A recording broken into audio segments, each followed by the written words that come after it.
Olá, boa noite. Boa noite. Um homem preso hoje em São Paulo pode ajudar as autoridades a entenderem melhor como funciona um dos golpes mais aplicados nas casas noturnas brasileiras, o Boa Noite Cinderela, em que uma pessoa é dopada e depois roubada ou até sexualmente atacada pelo criminoso. O suspeito trazia na mala 17 litros da droga, que normalmente é misturada às bebidas das vítimas. É um líquido sem cor e sem cheiro, dificilmente percebido ao ser ingerido. Na análise do perito, a confirmação. Nos 3 galões apreendidos no aeroporto de Guarulhos, havia GHB, uma substância usada para dopar vítimas. Conhecido como Boa Noite Cinderela, o ácido gama-hidroxibutirato estava com um passageiro que desembarcou de Madrid, na Espanha. Para despistar a polícia, no rótulo das embalagens, a descrição era de produtos para uso automotivo. Ele possuiria um estabelecimento, um lava-jato, e que seria utilizado para a lavagem dos veículos. O homem de 34 anos é brasileiro, nascido em Goiânia, mas mora na Espanha. No último ano, ele desembarcou 7 vezes aqui no Aeroporto Internacional de Guarulhos, em voos vindos da Europa. A polícia já sabe que em pelo menos uma vez ele já havia trazido GHB na mala.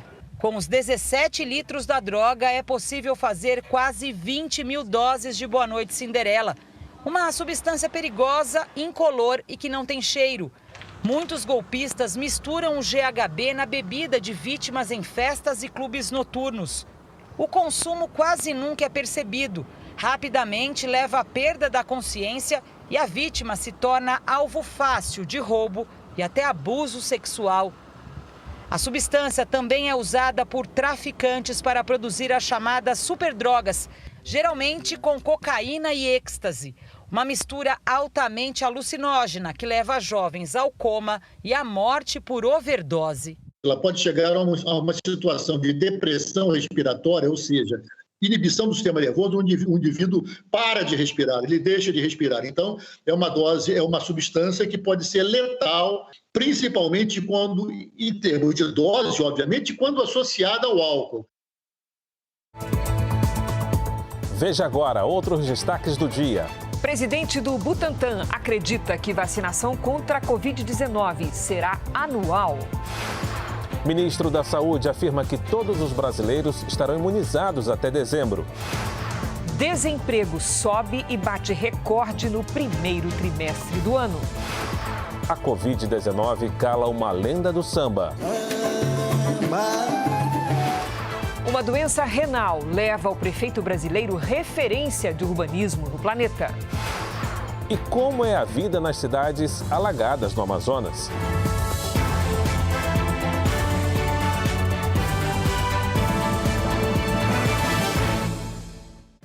Oferecimento Bradesco. Experimente o futuro hoje.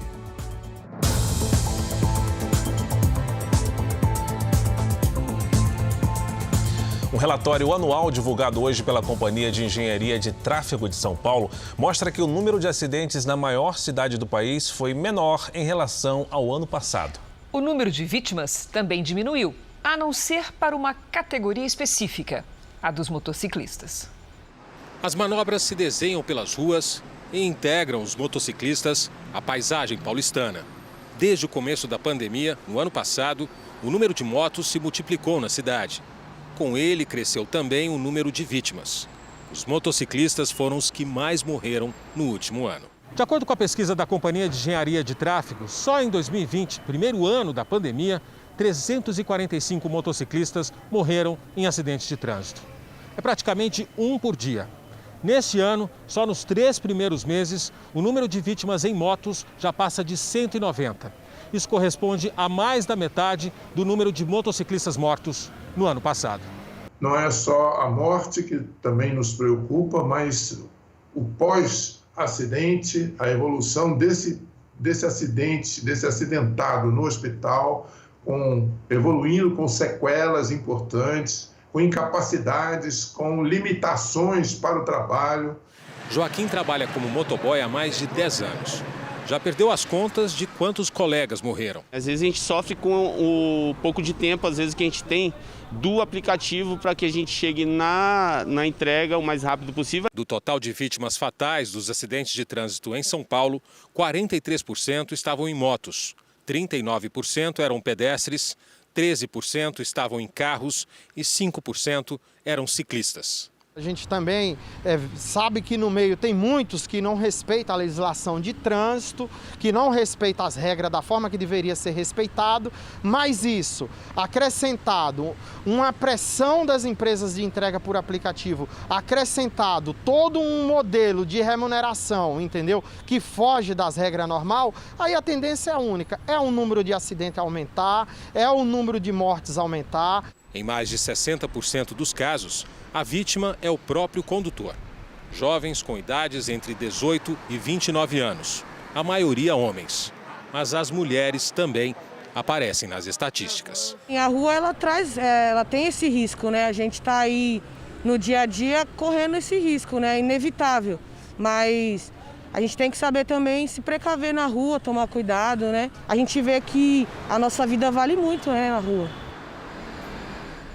Uma operação policial apreendeu mais de 300 mil peças automotivas falsificadas em Itapuranga, interior de Goiás. O grupo criminoso importava os itens da China e vendia como produtos originais de marcas famosas. Os mandados de busca e apreensão foram cumpridos no município de Itapuranga, a 160 quilômetros de Goiânia. 4 depósitos clandestinos funcionavam como verdadeiras fábricas de peças falsificadas que eram vendidas em oficinas de todo o Brasil. A gente consegue ver nos pedidos que são atendidos pela empresa, que a gente encontrou no local, documentação de pedidos para todo o país praticamente. A justiça decretou a prisão do líder do esquema, mas ele está foragido. As peças eram trazidas da China com declarações falsas de importação e depois eram vendidas como se fossem de marcas famosas. Foram apreendidas 300 mil peças de carros e motos, como velas, pastilhas de freios, kits de pistão e motor. O consumidor comprava as peças sem saber que estava levando um produto de qualidade inferior, que colocava sua própria vida em risco. E ao contrário de uma camiseta falsificada, que a pessoa compra e sabe que ela simplesmente vai desbotar, no caso de uma autopeça falsificada, isso atenta contra a segurança da sua família. O mercado de peças falsificadas movimenta 5 bilhões de reais por ano no Brasil. Além do prejuízo para os cofres públicos, um risco para o consumidor. Quando você coloca uma peça no seu carro, no seu veículo, sem saber a origem, a procedência, você está gerando um risco para você, para terceiros, para o seu patrimônio e principalmente para a sua família. O Ministério da Saúde confirmou 8 casos da variante indiana do coronavírus no Brasil. São 6 no Maranhão, 1 no Rio de Janeiro e 1 em Juiz de Fora, Minas Gerais. Como o paciente do Rio passou por São Paulo, a cidade implantou medidas sanitárias para quem chega pelo aeroporto de Congonhas. A medida não vale para Guarulhos, que recebe os voos internacionais e fica na região metropolitana. Alguns sintomas de gripe ou diarreia? 36,7, tá? Para desembarcar em Congonhas, é preciso passar pelos agentes de saúde. Alguns sintomas de gripe ou diarreia? Giovanni, que veio de Santa Catarina, se queixou de falta de ar e foi encaminhado para um guichê no aeroporto, onde uma ficha foi aberta. O empresário tinha a opção de ser levado naquele momento para uma unidade de saúde municipal ou procurar por conta própria e o quanto antes atendimento médico. Qual que é o próximo passo agora, orientado pela equipe médica? Eu fazer o que eu tenho para fazer, se eu tiver algum compromisso e ir atrás, né, ver se eu tenho fazer algum exame, alguma coisa. A fiscalização é uma tentativa de conter novas variantes do coronavírus, em especial a cepa indiana. De acordo com a Prefeitura de São Paulo, 60 quartos de um hotel foram reservados para passageiros que contraírem a doença e precisem fazer o isolamento de 14 dias. Mas esta barreira sanitária aqui, que a gente vê agora, é só para quem entra na cidade de São Paulo. Imagens gravadas por passageiros que embarcaram para Bahia e Minas Gerais mostram que não há nenhum tipo de controle na área de embarque. Eldrin reclama também da falta de distanciamento dentro dos aviões. A única coisa que eu não concordei muito é que o avião veio lotado, né? Eu acho que deveria ter um espaço entre um passageiro e outro. As poltronas do meio, por exemplo, elas deveriam... não poderia sentar ninguém, entendeu? A Prefeitura de São Paulo afirma que não há nenhum caso confirmado da variante indiana na cidade, mas monitora 2 pessoas que estavam no voo vindo da Índia. A Secretaria Municipal de Saúde informou que essas 2 pessoas estão assintomáticas e cumprindo isolamento em casa. O controle na maior cidade do país também é feito em terminais rodoviários. Nos últimos 2 dias, ao menos 500 pessoas foram abordadas. Viajantes com sintomas são encaminhados para teste em unidades básicas de saúde. Já no Rio de Janeiro, onde um homem está infectado com a variante indiana, nada de medidas sanitárias. Nossas equipes não encontraram nenhum tipo de controle nas chegadas e partidas do principal aeroporto e da maior rodoviária do estado. Nem por terra, nem pelo ar. Em São Paulo, em Guarulhos e nem aqui no Rio não teve barreira sanitária, não. O Rio de Janeiro ainda não implantou qualquer barreira para fiscalizar passageiros que chegam à capital. Viemos de Campinas para cá, não fomos testados em nenhum momento, aferiram a temperatura, nada. As restrições em aeroportos e rodoviária teriam como objetivo barrar a variante indiana do coronavírus. No fim de semana, um passageiro que veio da Índia desembarcou em São Paulo e depois veio para o Rio.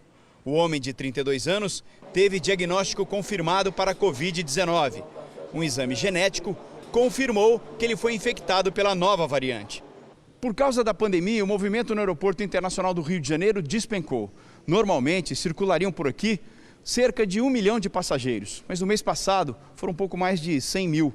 A Secretaria Estadual da Saúde, apesar desses números, ainda aguarda orientações da Anvisa e do Ministério da Saúde para a adoção de barreiras sanitárias. Por enquanto, apenas o básico: máscara, álcool em gel e distanciamento. A variante indiana chega ao país em um momento crítico. É o que apontam pesquisadores da Fundação Oswaldo Cruz. O novo boletim divulgado nesta quinta-feira revela a ocupação ainda muito alta de leitos de UTIs em ao menos 8 estados e também no Distrito Federal, além do aumento do número de jovens infectados. A gente detectou que mais da metade das internações estão acontecendo com pessoas com menos de 60 anos. Então, o rejuvenescimento ele é um fato, ele está ocorrendo nesse momento no país, que os jovens também apresentam formas graves, casos fatais, e que eles não dependem necessariamente das pessoas terem mais ou menos comorbidade. A Secretaria de Saúde do Maranhão informa que rastreou 147 pessoas que tiveram contato com um paciente infectado pela variante indiana do coronavírus. As 6 que foram diagnosticadas com a doença estão isoladas. Assim, segundo a Secretaria, não há suspeita de transmissão local da variante indiana no Maranhão neste momento. Um estudo feito pela Fiocruz mostrou a eficiência da produção de anticorpos depois da vacinação com a Coronavac. Diferentemente do que mostrou outra pesquisa divulgada nesta semana, desta vez o resultado foi animador. Os índices ficaram acima de 90% depois das 2 doses. Juliana trabalha na linha de frente da ala de Covid. A enfermeira recebeu as 2 doses da Coronavac em janeiro e fevereiro e diz que é um alívio saber que já produziu anticorpos contra a doença. Muito melhor, porque antes a gente ficava com receio, com medo muito grande. Ela sabe que está imunizada porque participa de uma pesquisa da Fundação Oswaldo Cruz, que acompanha quase 1.000 profissionais de saúde do hospital onde Juliana trabalha. O estudo mostrou que 2 meses após a aplicação da 2ª dose, quase todos os vacinados apresentaram anticorpos contra o coronavírus. Em fevereiro, o primeiro exame detectou anticorpos em 89% dos voluntários. Apenas 4 profissionais de saúde voluntários não desenvolveram anticorpos suficientes para serem detectados nos exames. Não quer dizer que eles não estão imunes à vacina. Acontece que os testes disponíveis não foram capazes de detectar esses anticorpos circulantes. Em Goiás, 34 idosos que foram imunizados e estavam internados no mesmo asilo testaram positivo para a doença. Não há 100% de proteção. A proteção é muito alta, ela é extremamente importante, mas ela não é 100%, não é absoluta. Por isso é que as pessoas vacinadas ainda devem se cuidar. Um dos objetivos da Fiocruz é avaliar se haverá necessidade de aplicar novas doses da vacina para garantir a proteção total. Nós vamos conseguir responder se serão necessários doses de reforço ao longo do tempo, vamos conseguir avaliar a eficácia das vacinas. Juliana sabe dos riscos, por isso não se descuida. Tomar todos os cuidados, porque a gente tem ainda outras variantes vindo, tudo, mas é um alívio. No interior de São Paulo, na região de Ribeirão Preto, 16 municípios adotaram medidas restritivas para tentar conter o avanço da pandemia. Procurados, comerciantes vão à justiça pedir a liberação do atendimento presencial. Com supermercados fechados, quem faz as compras dos clientes são os funcionários. Como é que é fazer uma compra que não é para você? É muito difícil, mas a gente tenta selecionar os melhores produtos para satisfazer o cliente. Em Ribeirão Preto, até segunda-feira, o serviço de entregas é a única opção para o consumidor. A Associação Paulista de Supermercados pede à Justiça que libere o atendimento presencial nas cidades do estado que voltaram a apertar as restrições no comércio. A APAS, dentro de seus protocolos, ingressou ontem com uma ação liminar para que possa ser pedido, a abertura das lojas de imediato. Além dos supermercados, lojas de rua e de shoppings não podem funcionar. O transporte público também está suspenso. Na região, 16 cidades adotaram restrições parecidas por causa da falta de leitos em UTI. Aqui em Ribeirão Preto, a ocupação dos hospitais passa de 90%. Mesmo seguindo medidas sanitárias, o restaurante do Wesley está fechado. Um lockdown que, podemos dizer, maqueia toda a situação que vem acontecendo e que não resolve o problema. Vamos ao acompanhamento dos números da pandemia? Com dados do Ministério da Saúde. O país tem hoje mais de 16.342.000 casos da Covid-19. São mais de 456.000 mortos. Foram 2.245 óbitos nas últimas 24 horas. Também entre ontem e hoje, 52 mil pessoas se recuperaram. E no total, já são mais de 14.786.000 recuperados. E mais de 1.099.000 seguem em acompanhamento. Agora vamos até a China, porque o país criticou as novas investigações dos Estados Unidos sobre a origem do coronavírus. Nossa correspondente na Ásia tem os detalhes. Vamos conversar com a Silvia Kikuchi. Bom dia para você, Silvia. Oi, Cris, Fara. O porta-voz do Ministério das Relações Exteriores chinês disse que essa teoria é um desrespeito à ciência e acrescentou que os Estados Unidos querem criar um estigma de que o vírus foi produzido na China, o que Pequim nega. Hoje, o presidente americano Joe Biden afirmou que a conclusão do relatório será divulgada na íntegra. A OMS se prepara para uma segunda fase de estudo sobre a origem do vírus, depois que os resultados da primeira foram inconclusivos. Com as novas investigações, o Facebook já não vai mais bloquear publicações que afirmam que o vírus foi fabricado por humanos. Cris, Fara. Obrigada, Silvia. Ainda nesta edição, o desemprego sobe e atinge quase 15 milhões de brasileiros. E também o combate ao tráfico de armas, drogas e contrabando na fronteira com o Paraguai.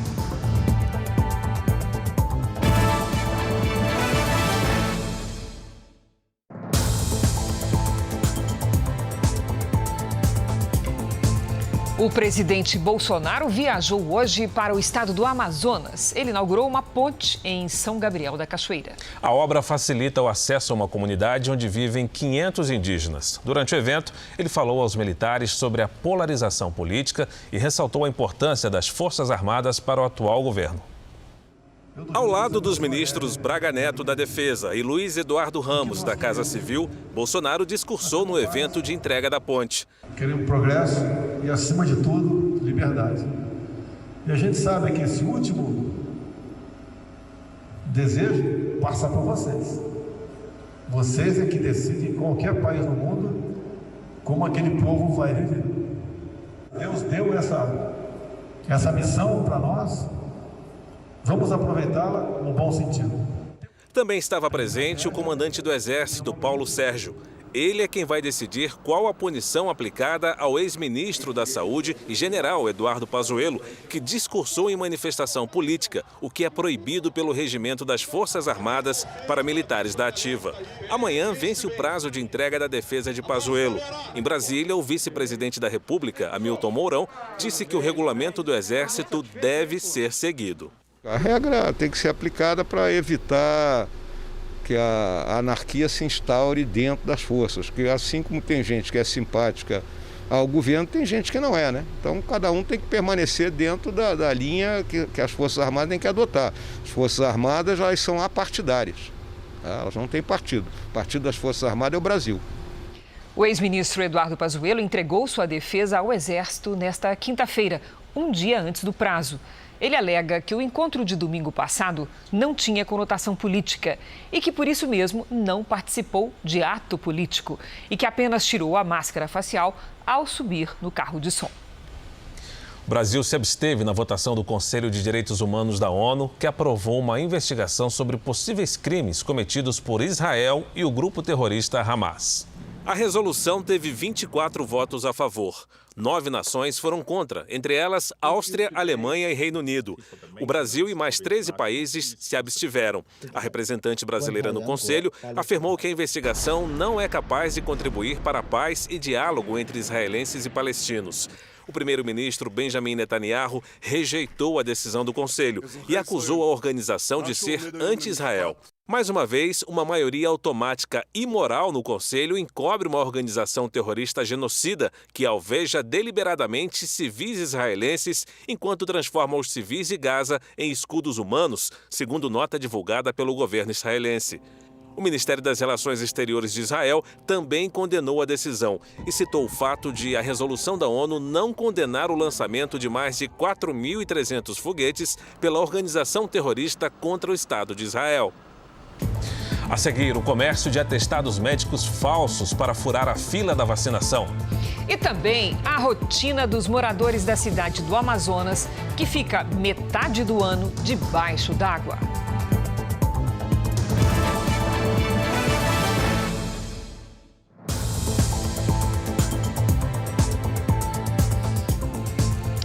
O desemprego aumentou no primeiro trimestre de 2021. Quase 15 milhões de pessoas estão sem trabalho, um recorde. Os números divulgados hoje causam preocupação também, porque existem 6 milhões de brasileiros na categoria dos desalentados, ou seja, são pessoas que já desistiram de procurar uma vaga. Experiência não falta. O Eduardo já trabalhou em várias empresas, mas faz quase um ano que ele está desempregado. Não fica tanto tempo assim, antigamente não ficava não. Aí depois da pandemia que deu uma agravada mesmo. Mesmo procurando o tempo todo, aparecem poucos processos seletivos. Esse mês aí foi 3 que eu consegui, né? E se Deus quiser o de hoje vai dar certo. No primeiro trimestre, o Brasil teve o maior número de desempregados desde que o IBGE começou a fazer a pesquisa por amostra de domicílios em 2012. Quase 15 milhões de pessoas. Uma taxa de 14,7%. 2 regiões do país, o Norte e o Nordeste, tiveram mais trabalhadores desocupados. As pessoas que deixaram o mercado de trabalho daquele emprego temporário do final de ano, elas voltam também a buscar emprego nessa virada de trimestre. Para quem vive essa rotina de procurar uma oportunidade, num momento em que o desemprego é recorde, pode ser complicado manter a confiança. E não é só uma questão de persistência. Para sair de casa em busca de trabalho, é preciso gastar com um transporte, com alguma alimentação. Chega uma hora em que muita gente acaba desistindo. É uma situação chamada de desalento, que atingiu no primeiro trimestre 6 milhões de brasileiros. O maior número já registrado na pesquisa. A criação de empregos, segundo a economista, depende de um controle maior da pandemia no país. É muito complicado a gente observar uma recuperação consistente do mercado de trabalho sem uma aceleração nesse cronograma de vacinação, sem a garantia da imunização da população, porque estamos sujeitos a novas paralisações. A retomada do mercado de trabalho é uma preocupação até para quem ainda nem entrou nele. Entre os mais jovens, a taxa de desocupação passa de 30%. O que a Tayane mais quer é a primeira chance para poder pagar os estudos. Desejo muito começar a faculdade logo, porque já tenho 18 anos, ainda não consegui meu primeiro emprego e eu acho que mudaria tudo na minha vida, né? O Rio Paraná é uma rota conhecida do tráfico de drogas, de armas e contrabando na fronteira com o Paraguai. Uma operação do Exército intensificou o combate à ação dos criminosos nessa região e nossos repórteres acompanharam com exclusividade a rotina das tropas.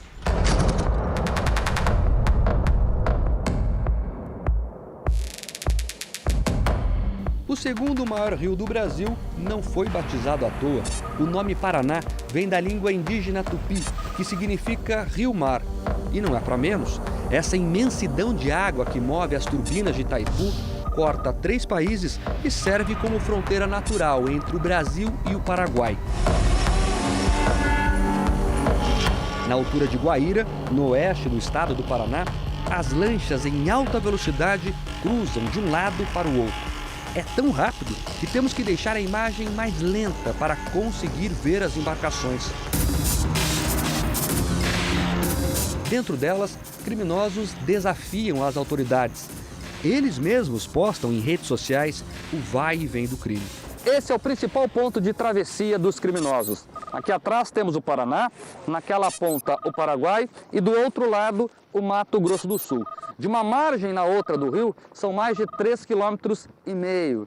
A ponte Ayrton Senna é uma das maiores pontes fluviais do país. E é por baixo dela que traficantes e contrabandistas fazem entrar no Brasil boa parte das armas, drogas e todo tipo de produto ilegal. Segundo o Exército, já chegaram a cruzar diariamente o Rio Paraná 300 barcos.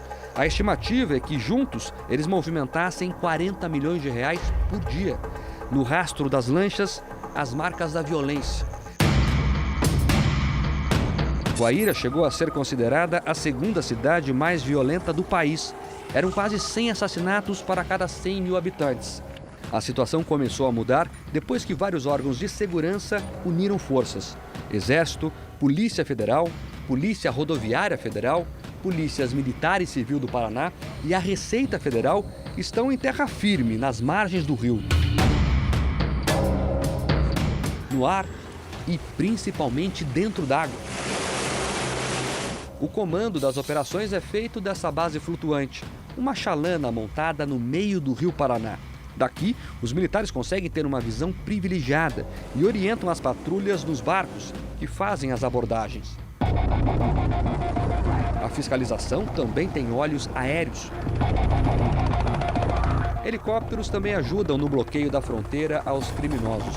Um trabalho que não para nunca, porque se os contrabandistas e traficantes já desfilam tranquilamente sob a luz do sol, quando cai a noite, eles se sentem ainda mais à vontade para agir. Eles vêm totalmente apagados, tentando não ser percebidos, com motores silenciosos, a qual fica mais difícil a observação pela equipe que está realizando o trabalho durante a noite. Ao ver uma embarcação suspeita, os militares fazem disparos que rompem a escuridão, os chamados tiros traçantes. Percebam que o rio está logo ali, eles descarregam os barcos nesse espaço, embarcam as mercadorias em veículos e aí abrem trilhas na mata para conseguir fugir. Aqui tem uma, aqui tem outra, veja que inclusive as forças de segurança já cavaram uma cratera ali para bloquear esse caminho, mas eles sempre encontram uma nova rota. Então eles usam essas estradas aqui para ir com os veículos até na margem do rio. Então com isso a gente tenta dificultar e atrasar um pouco essa passagem desses ilícitos. Essas imagens, feitas pelas equipes de patrulhamento, mostram os criminosos aproveitando a escuridão para descarregar mercadorias e drogas nos mais de 90 portos clandestinos ao longo do Rio Paraná e do Lago de Itaipu. Falta lugar para atracar os barcos. Ano passado foi em torno de 80 milhões de reais apreendidos, comparado com o ano anterior, que foi 2019, foi quase o triplo de apreensões.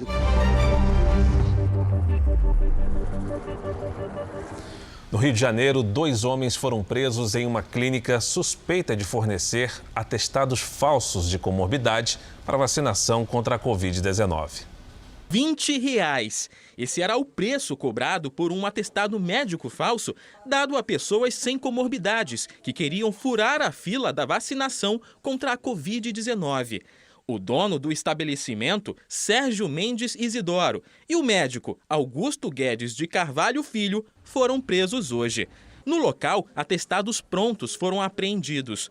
Um deles foi dado a uma paciente que fingiu ter pressão alta. Eu dei porque eu confiei nela, o que ela falou, o que ela confirmou, estou fazendo da maneira mais certa possível.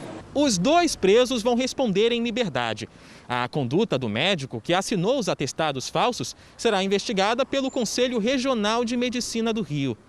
O próximo passo da investigação é identificar as pessoas que compraram os laudos falsificados. Aquele que acha que é mais esperto do que o outro e que pode, que tem o direito a furar a fila, ele também vai responder criminalmente.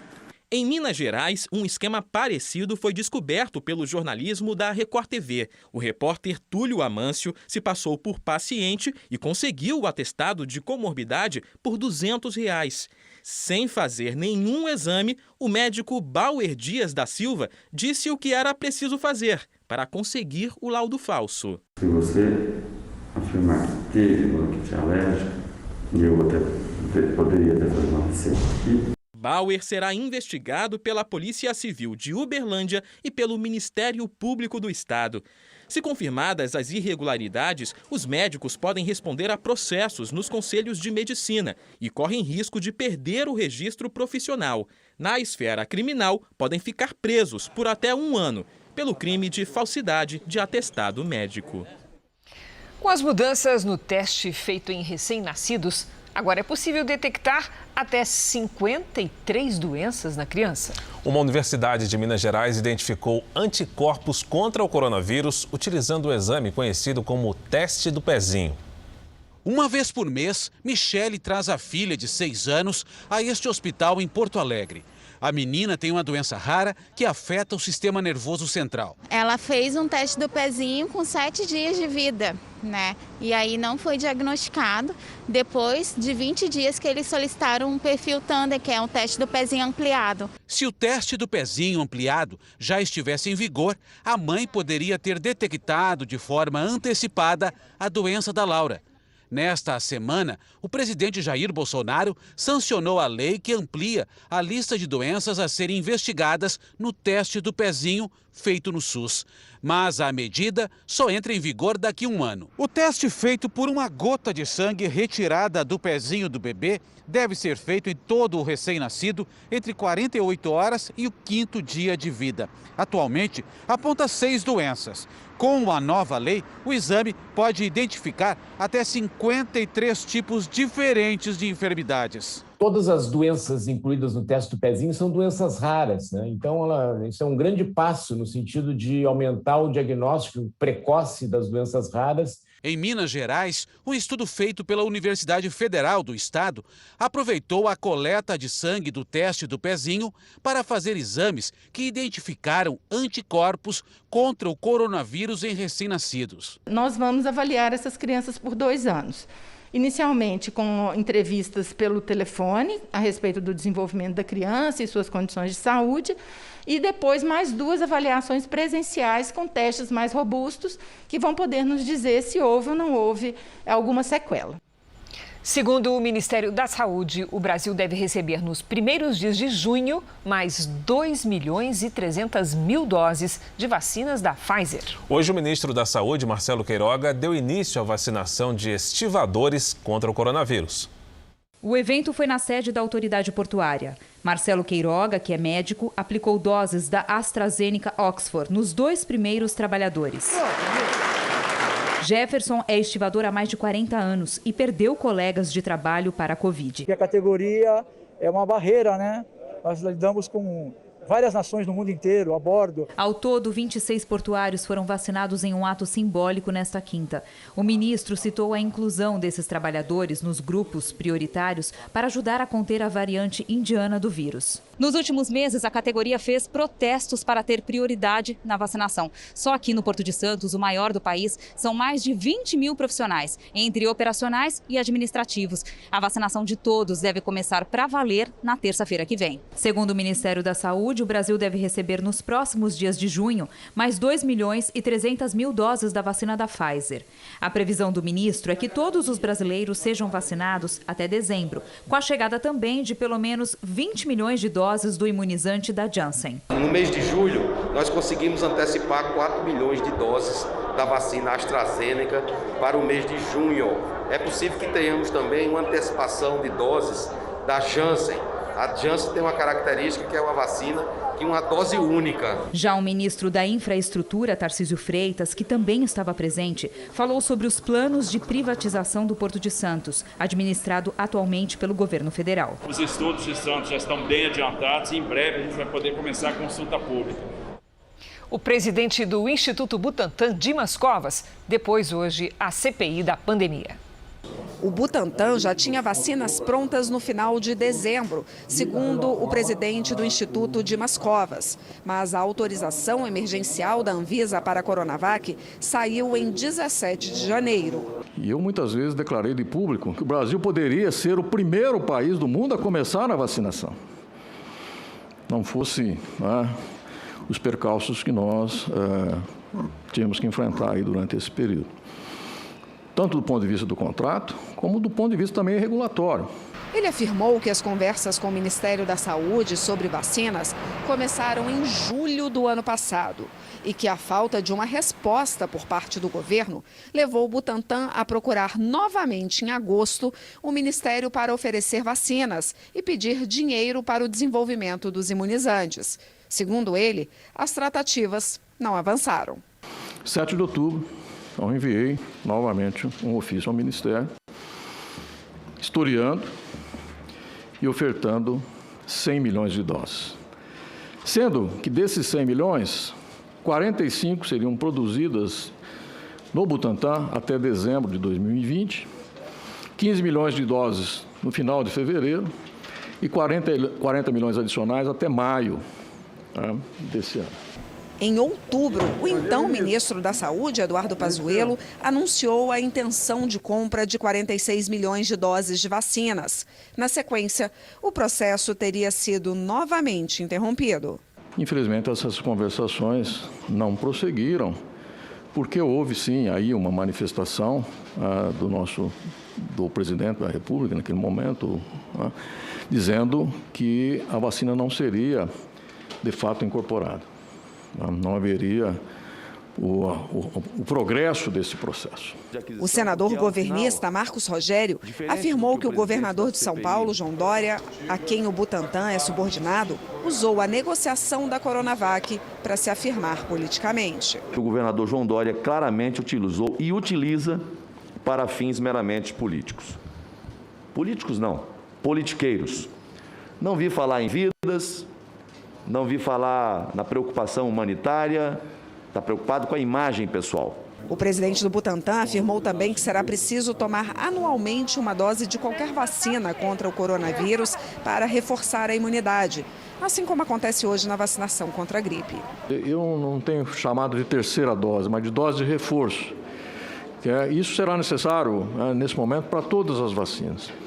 Não só em relação à própria duração da imunidade, na minha opinião, claro, mas como também em relação às variantes. A partir da semana que vem, a CPI vai contar com o apoio de 7 pessoas para checar na hora as informações que são dadas tanto pelos depoentes quanto pelos senadores. A comissão vai ouvir na próxima semana vários médicos de diversas especialidades. O principal depoimento é o da médica Nisi Yamaguchi, que vai ser na terça-feira. Ela é apontada como uma das conselheiras do presidente Jair Bolsonaro. Vamos agora com a opinião do Augusto Nunes. Boa noite, Augusto. Boa noite, Cris. Boa noite, Fara. Boa noite a você que nos acompanha. A CPI da pandemia precisou de apenas 3 semanas. trabalhando só 3 dias por semana para mostrar ao país que uma comissão parlamentar de inquérito, vista de perto, é uma comissão de políticos interessados. Interessados não na busca da verdade, mas na caça ao voto. Esse defeito de fabricação está na origem dos assombros colecionados pelos senadores que, em tese, investigam irregularidades que teriam estimulado a expansão da Covid-19 no Brasil. O vice-presidente da CPI, por exemplo, resolveu convocar o presidente da República, que não pode ser convocado por CPIs. O relator aprontou o relatório antes que o primeiro depoimento fosse colhido. Um comissário exigiu que o depoente respondesse apenas sim ou não. Outro sugeriu a proibição de respostas. Os inimigos do governo Bolsonaro querem derrubá-lo. Os aliados do presidente querem derrubar os governadores. Os fatos informam que, até agora, a CPI se divide em apenas 2 grupos: os incapazes e os capazes de tudo. Uma coisa assim só pode dar em nada. O Supremo Tribunal Federal chegou à maioria de votos e derrubou a validade do acordo de delação premiada do ex-governador do Rio de Janeiro, Sérgio Cabral. Por 7-4 foram invalidadas as declarações do ex-governador do Rio, que delatavam políticos e juízes. O acordo que Cabral fechou com a Polícia Federal em 2019 foi homologado pouco depois, em fevereiro do ano passado, pelo relator do caso no STF, ministro Edson Fachin. Além de Fachin, votaram para derrubar a delação os ministros Gilmar Mendes, Nunes Marques, Alexandre de Moraes, Ricardo Lewandowski, Dias Toffoli e o presidente do tribunal, Luiz Fux. A decisão do Supremo abre precedentes para que acordos de colaboração premiada firmados por órgãos policiais precisem da anuência do Ministério Público, o que não ocorreu no caso de Cabral.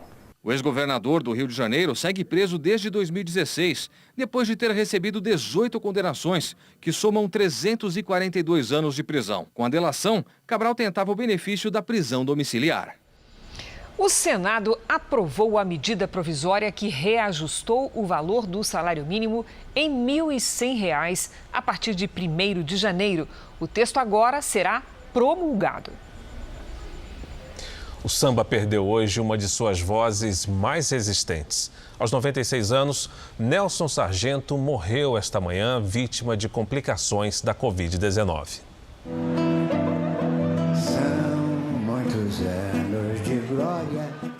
Nelson Sargento estava internado desde a última sexta-feira com quadro de desidratação e anorexia e com Covid-19. Aos 96 anos, ele foi um dos primeiros a tomar a vacina no Rio de Janeiro. Recebeu as 2 doses da Coronavac.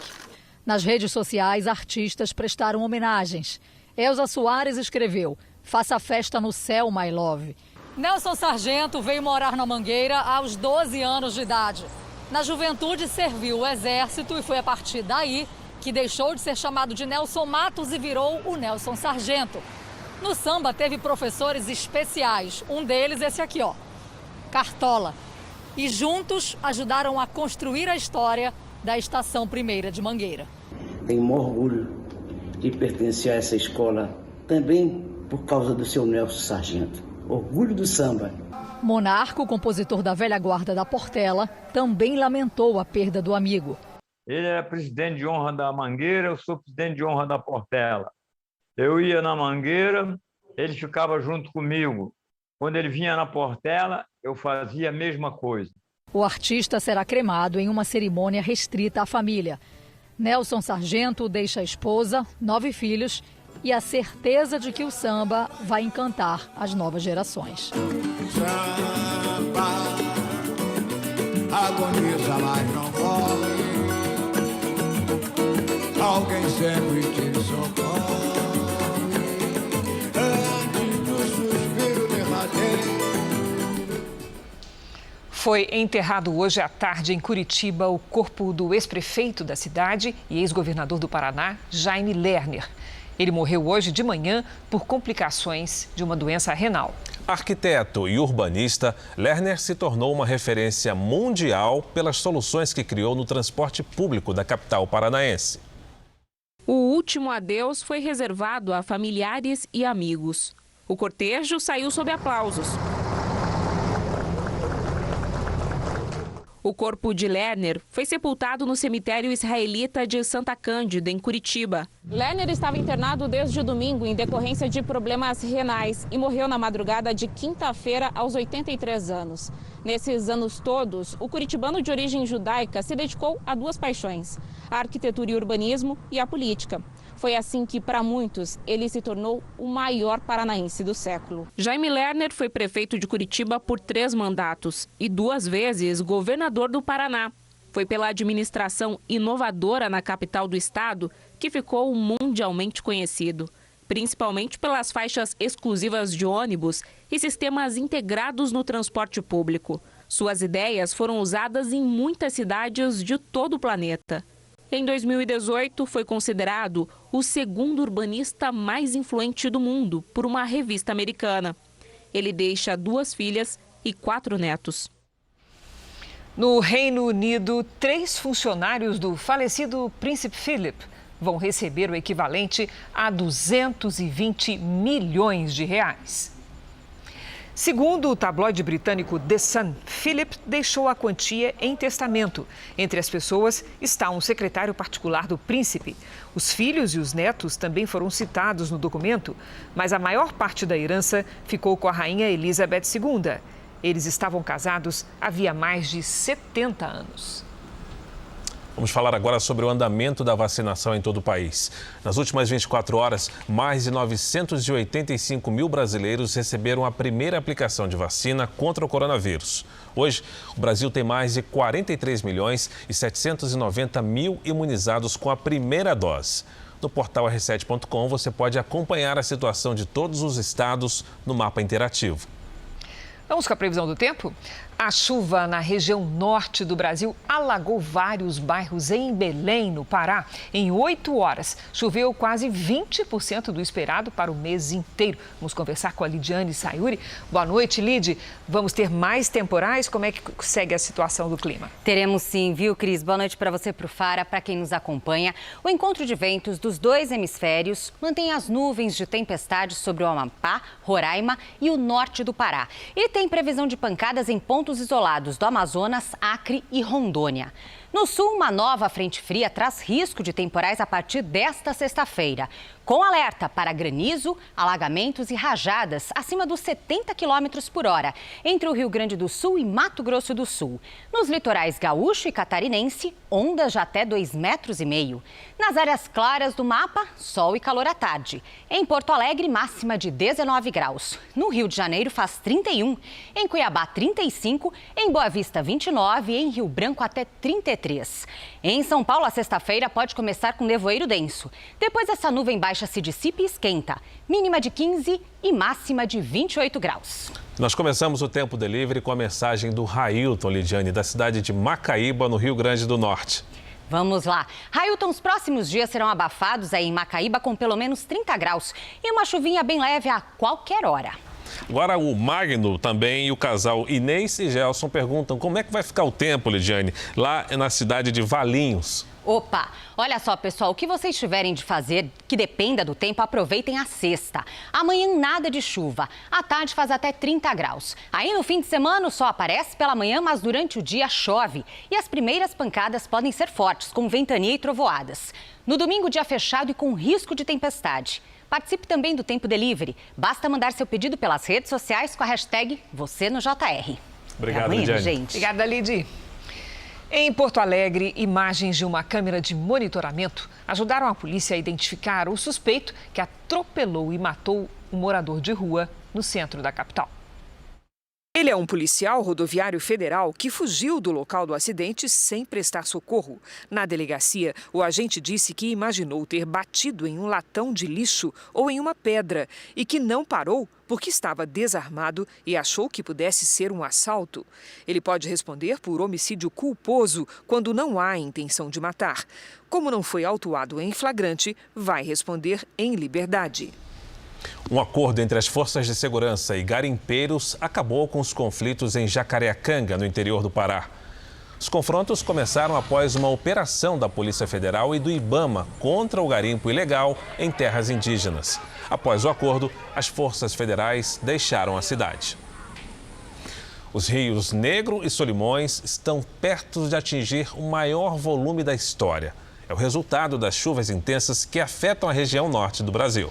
Nossos repórteres Fábio Menegatti e André Cunha e o nosso auxiliar Fred Barreto mostram como vivem os moradores de Anamã, no Amazonas. A cidade passa metade do ano embaixo d'água. Na cidade onde a água tomou conta de tudo, todos dependem das embarcações. Na época de cheia, quem vem para Anamã, no interior do Amazonas, tem que se virar. Nossa equipe de reportagem não é exceção. Essa é a forma que nós temos aqui de trafegar todo mundo de barco. Já quem vive na cidade parece acostumado às cheias, mesmo quando elas vêm com muita força, como neste ano.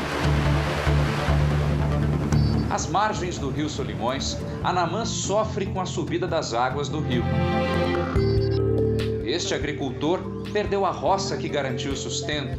Agora veio atrás do auxílio do governo. A maioria das famílias aqui, o forte é a agricultura e todo mundo vai para a água, cobre tudo. Quem perdeu, perdeu, e aí tem que ter essa ajuda. A situação é tão grave que a Defesa Civil incluiu 100% dos moradores do município num cadastro para receber cestas básicas. Cerca de 3.200 famílias. Nessa história ninguém ficou de fora, nem o coordenador dos trabalhos. A vida fica mais cara nesse período? Com certeza, porque tudo para. Na cidade que fica quase meio ano debaixo d'água. Olha aí, barulho do martelo. Eles estão fazendo, então, aquilo ali é a maromba, senhor? É a maromba, é. Estão construindo agora? Construindo agora. Porque a água aqui já tá muito próximo do assoalho normal. Então aqui, no máximo 2 a 3 dias, a água já sobe aqui em cima. 3 dias aqui, ó. Então já estão se prevenindo. A prefeitura compra essa madeira e distribui para a população. O comércio não funciona sem isso. Nós estamos chegando aqui agora a uma farmácia e olha só como é que está a situação ali dentro. Cheia de tábuas, cheia de vigas, enfim, isso aí é a maromba. Se não quiser fechar as portas, tem que fazer a maromba. Um cliente se aproxima da farmácia. Tem que chegar com cuidado aí, né, amigo? Cuidado, não vai nada. Por onde se olha, problemas, prejuízos. Este é o único hospital da cidade que agora não tem ninguém. As pessoas que estavam internadas precisaram ser transferidas e todo o equipamento também veio junto e foi colocado aqui, ó, nessa balsa, que está ancorada e agora funciona como uma unidade de saúde. A embarcação é cedida pelo governo do estado toda vez que o município percebe que a estrutura de saúde não vai suportar. Como é que o senhor, enquanto um gerente de hospital, enxerga essa questão da Covid em meio a essa cheia toda? O cuidado se requer mais redobrado devido da cheia, né, que os pacientes ficam mais vulneráveis, ficam mais em contato com o outro devido às aglomerações nos comércios. As cheias estão fortes em todo o Amazonas. Os rios Negro e Solimões devem atingir o maior volume da história. Um dos motivos, segundo especialistas, é a ocorrência do fenômeno Laninha nas águas do Oceano Pacífico. Quando elas esfriam, chove mais na região norte. Em Anamã, todos se esforçam para manter a rotina em dia. Na única casa lotérica, os clientes se contorcem para ser atendidos. Mesmo com a agricultura perdida e os serviços comprometidos, Anamã ainda é referência para a região. Foi o que trouxe essa família de ribeirinhos para a cidade. É que a Eunice Sofia, de 1 aninho, tinha que ser vacinada. Eu aproveitei uma carona de um vizinho, um amigo nosso da comunidade, né? Que ele veio trazer um material aqui para o município. A gente utiliza a balsa, que é o BS. Aí foi essa a nossa viagem, longa viagem cansativa. Quer dizer, então, que mesmo com a cidade desse jeito, debaixo d'água, vocês ainda dependem dela e tem o que fazer aqui? Sim, tem que fazer aqui. É a única solução, a nossa solução. Nascido e criado na região, Emerson, que sempre viveu em meio às cheias, acredita que de uns tempos para cá tem vindo mais água nesta época. Como é que vocês enxergam esse fenômeno? É um fenômeno que vem através do desmatamento. A gente acredita que mexe exatamente com o sistema da natureza, né? Em relação aí à cheia. Na paciência de quem convive de perto com a força da natureza, eles seguem a vida no compasso do ciclo das águas. E uma última notícia: o presidente Bolsonaro, representado pela Advocacia Geral da União, propôs agora há pouco ao Supremo Tribunal Federal uma ação de inconstitucionalidade sobre medidas restritivas e toque de recolher contra a pandemia impostas por alguns governadores. O Jornal da Record termina aqui. E à 00:30 tem mais Jornal da Record? Fique agora com a novela Gênesis. A gente se vê amanhã. Até lá. Uma excelente noite para você e até amanhã.